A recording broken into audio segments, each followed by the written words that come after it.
আসসালামু আলাইকুম। সবাই কেমন আছেন? আল্লাহর অশেষ রহমতে সবাই ভালো আছেন। আসলে আমি ভালো নাই। পশুগুলোকে পালন করে আসলে আমি অনেক বড় লসের পর্যায়ে পড়ে গেলাম।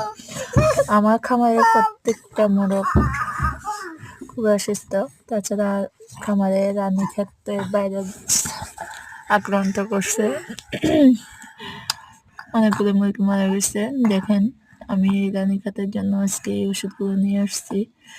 জানি না কতটুকু কার্যকারিতা পাই, এই বলতে পারি না, কিন্তু আসলে আমার 2 দিনে অনেকগুলো মুরগি মারা গেছে, প্রায় 30-35টা। তাছাড়া হাঁসটাও আছে, আমার 42টা হাঁসের মধ্যে 2টা হাঁসই আছে, আর সব হাঁস মারা গেছে। আল্লাহ ভালো জানে কি করব, বুঝতেছি না। এগুলা থাকে কিনা তাও জানি না। বাকিগুলা আল্লাহর উপর ছেড়ে দিলাম, আল্লাহ যা করেন।